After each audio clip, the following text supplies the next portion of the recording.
qué trabaja el artista, ¿no? Para tener un diálogo con la comunidad, obviamente, y en este país tan pluricultural y tan rico, hice muchas sociedades. Yo me siento comprometida con todos los aspectos de la cultura y si puedo ayudar, pues lo hago con mucho gusto. Es que es un compromiso personal, siendo artista o no siendo artista. Yo me gusta mucho trabajar con la comunidad. Así he sido desde niña, así es que a los 13 años yo les daba en el garage de mi casa clases a los niños de la calle, de pintura, a los niños de la calle.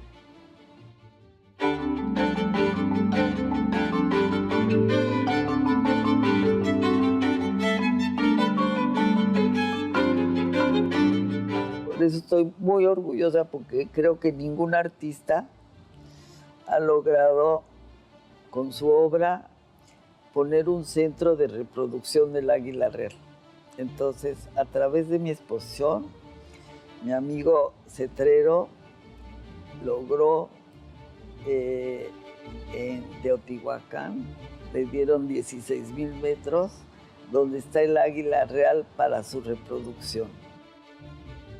Imagínate una niña viendo esas cosas increíbles, esa especie de lluvia de oro, de una especie de selva de personajes con cabezas de ángeles y santos, y esta especie de gran homenaje a la naturaleza, lleno de flores y una maravilla que he tenido que descifrar a través de toda mi vida.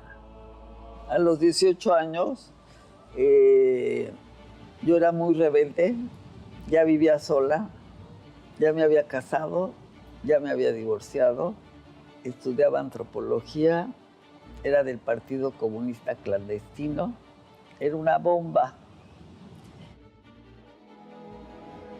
Mi papá desde pequeña me ponía ejercicios de dibujo, como el pintor Fito Best hizo para las escuelas una manera de aprender a dibujar que era a base de grecas. Entonces mi papá me ponía a hacer dibujos de grecas desde niña. Me saqué un premio Prismacolor dibujando una jirafa. Mi papá dibujaba todo el tiempo, ¿no? Y me llevaba pues con todos sus amigos artistas. Entonces el dibujo era parte de la comunicación entre toda la gente que yo conocía. Que mi papá me llevó a todos los conventos, a todos los altares, a todas las pirámides, a todo lo que era el mundo del arte en México, ¿no? La arquitectura es la gran maestra del arte porque todo pasa dentro de la arquitectura. Entonces, el sentir los volúmenes arquitectónicos fue un ejercicio desde que yo era niña.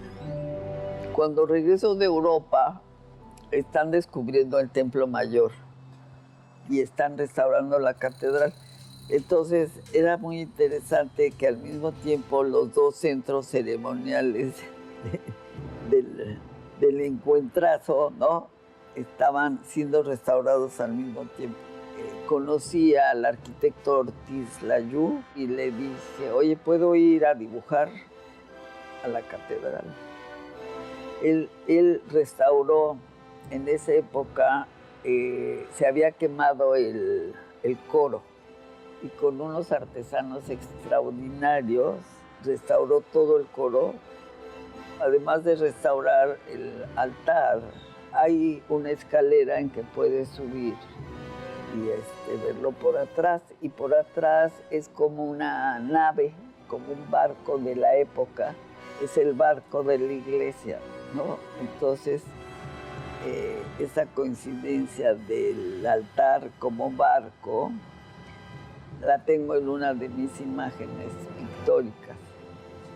Entre devoción y admiración porque como todo ese trabajo está hecho por manos anónimas, de alguna manera al yo ir a dibujar era un diálogo con todos los elementos de los altares y tuve que estudiar teología y tuve que estudiar los símbolos, porque cada cosa que escoges es como una posibilidad de aprender algo, ¿no? Si ves la catedral de frente, en la torre hay una como campana y arriba de la campana hay una bola y luego una cruz. Entonces, dentro de esa bola descubrieron una caja de tiempo del siglo XVII del arquitecto que hizo esa torre, en que estaba San Miguel Arcángel, la protectora de los arquitectos, la Virgen de Guadalupe y otra imagen. Eran 4, que eran unos pequeños grabados que el arquitecto de esa época había puesto en la caja del tiempo, que era chiquita, de plomo. Hicieron una cámara de tiempo contemporánea, la clausuraron y yo hice una recreación contemporánea. Cuando otro restaurador dentro de 250 años, si se desquiebra la torre, ¿no?, tienen que volverlo a restaurar. No sé. Pero yo estoy feliz allí viendo toda la Ciudad de México. La propuesta que yo hago es el rescate. Yo estoy en el rescate porque a través de la historia el arte virreinal en México fue abandonada y todavía se roban muchísimo en las iglesias de México porque no hay un catálogo de lo que tenemos. En la época de mi infancia, los artistas trabajaban con historiadores como Diego y el mismo Covarrubias, porque lo que hacían es una especie de traducción de la historia de México, ¿no?, en su trabajo. Entonces, esa inquietud la he tenido siempre y mi papá hizo una arquitectura a partir de la demolición de monumentos.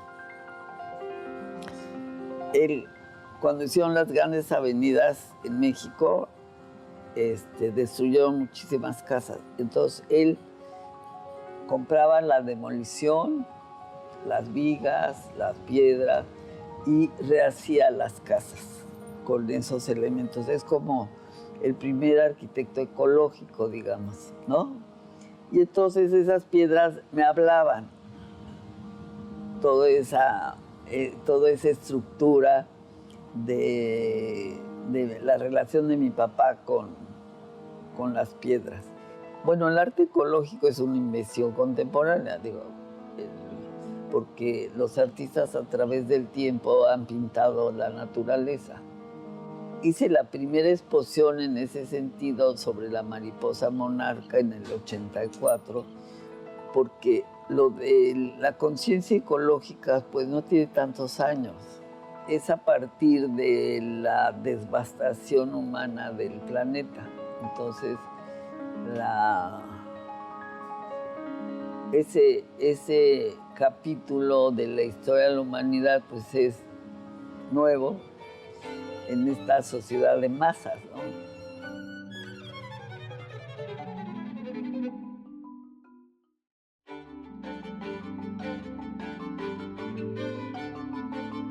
Hicimos la Sociedad de Monarcas, he dormido en el bosque, he visto las mariposas, las hemos estudiado, pues es como estar en medio de un milagro, ¿no?, de la naturaleza, que ese pequeño insecto haga toda esa travesía heroica por todo el continente. Entonces dije, bueno, pues yo tengo que pintarlo.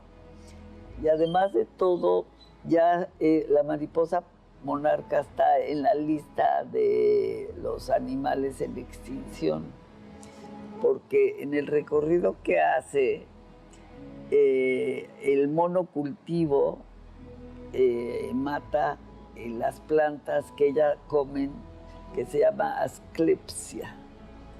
En el recorrido desde Canadá hasta México hay esa planta. Entonces, el problema no es nada más que llegan a México y talan todos los árboles, sino que en el recorrido ya tienen varios problemas, ¿no? He hecho muchísimas exposiciones. Sigo trabajando sobre la mariposa monarca. Ahorita voy a hacer un mural para una clínica de ojos de mariposa monarca, porque de alguna manera la mariposa nos transporta a nuestra parte espiritual, ya que en ella está la metamorfosis de la vida, ¿no? Me conmueve todo el viaje, ¿no? La capacidad de migración, que es el tema del mundo contemporáneo, ¿no? Y la fragilidad.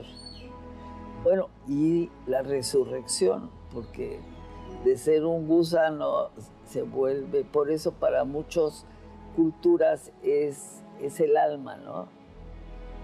Cuando tú te mueres, te vuelves mariposa, ¿no? La resurrección. ¿Qué estás haciendo aquí en Zihuatanejo? Bueno, ahorita mi obsesión es recuperar el museo, que viste que es una maravilla, el lugar, dar a conocer la cultura mesoamericana en esta zona que nadie lo conoce, ¿no? Ese es un trabajo que hago aquí. Luego soy muy amiga de un señor que hizo el Museo del Coco, que espero que lo conozcan, que tiene un proyecto cultural propio, que no tiene que ver con el gobierno ni nada, sino es a partir de su decisión, porque aquí no hay proyectos culturales, no existen. Entonces, es una cosa muy importante. Entonces vamos a hacer una asociación de amigos de la cultura de la Costa Grande de Guerrero, y estoy haciendo un homenaje a un pescador con el escultor que vive en Pantla, que se llama Crescencio Oregón. Es una escultura que pondremos por aquí porque era un pescador amigo de nosotros que murió. Y claro, aquí vienen a pescar la gente. El pescador es una profesión muy particular y difícil. Estamos aquí en tu casa, en Troncones, Guerrero.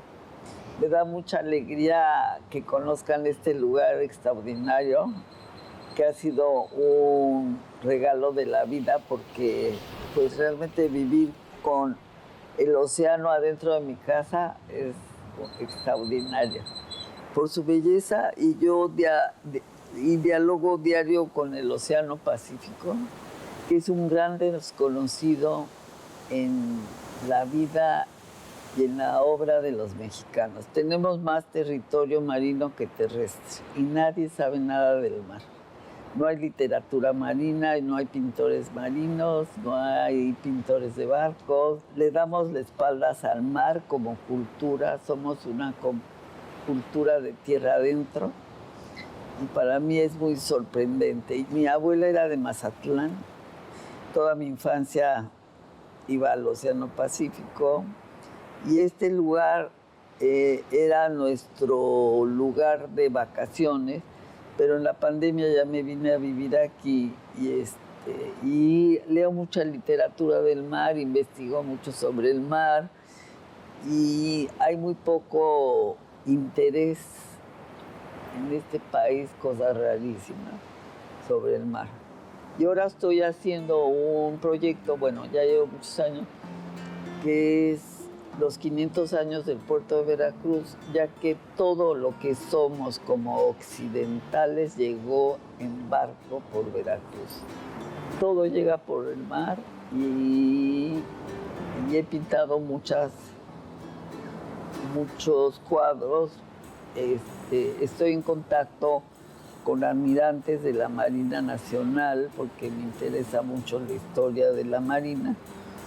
Y bueno, me ha sido difícil hacer esa exposición, pero es uno de mis proyectos.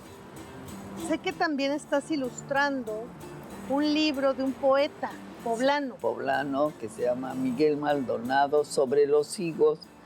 Él escribió los poemas. El higo es una de las primeras frutas que cultiva el hombre en la historia. Es una fruta muy simbólica. Es fascinante porque no es fruta, es flor. Estoy haciendo un abecedario de capitulares. Estoy haciendo unas capitulares con higos y también estoy haciendo una cerámica en Talavera de la Reina sobre los higos.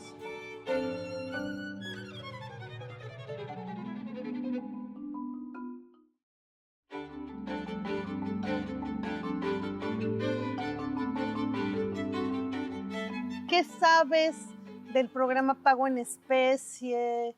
¿Cómo es que te enteraste de su existencia? Bueno, imagínate, yo era amiga de Hugo Margain.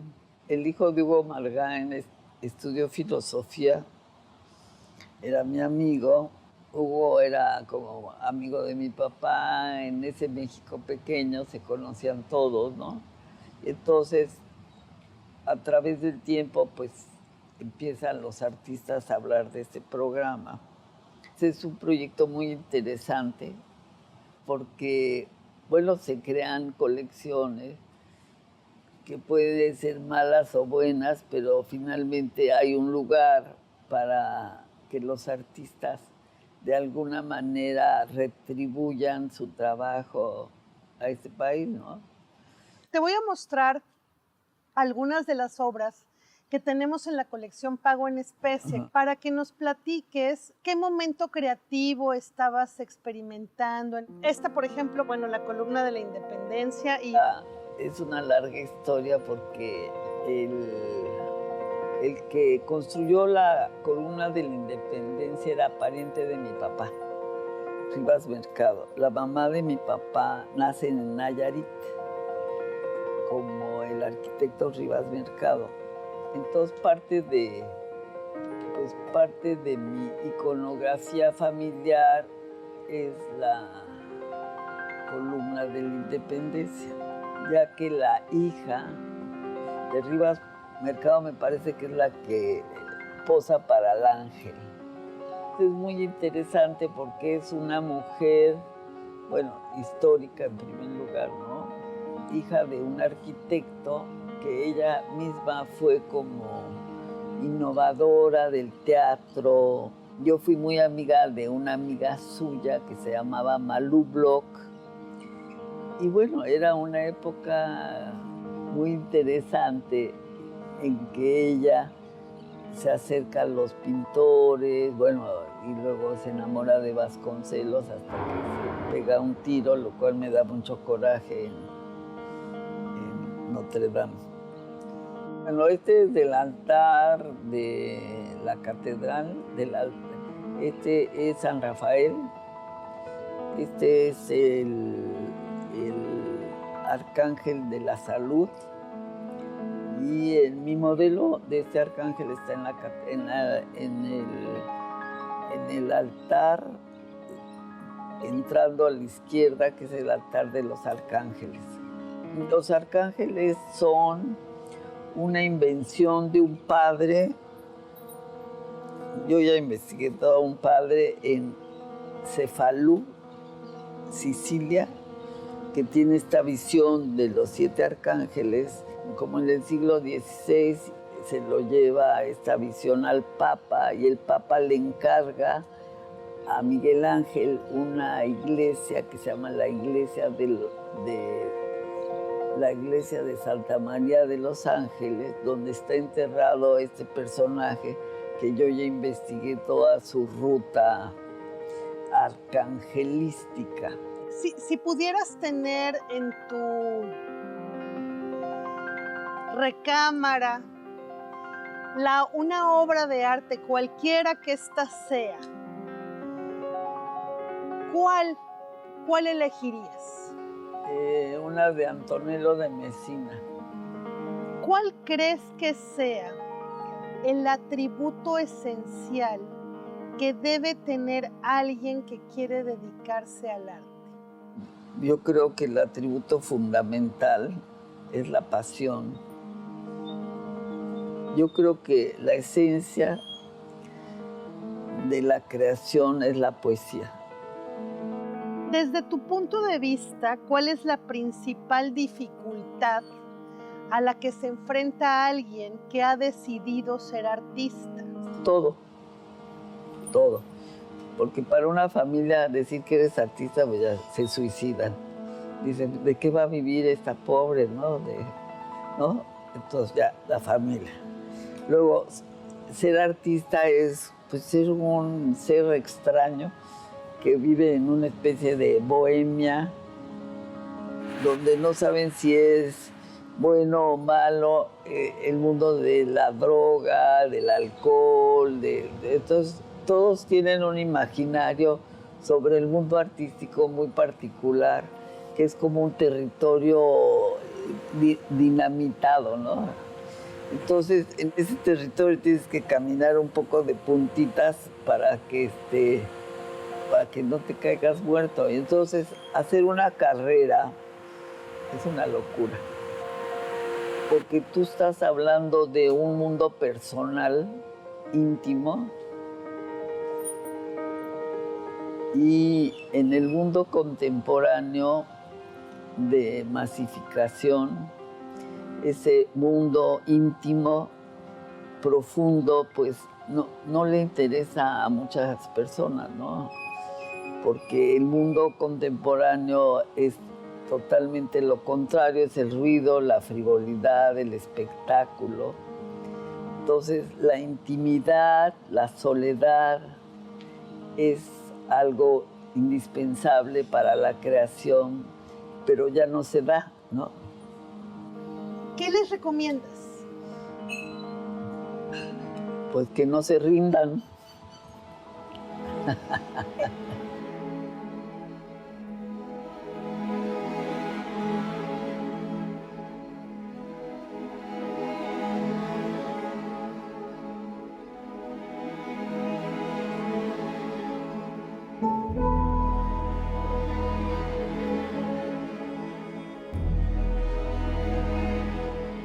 Soy Carmen Parra, soy hija de los volcanes de este país y vivo debajo de una flor que es una palapa en la costa del Océano Pacífico mexicano.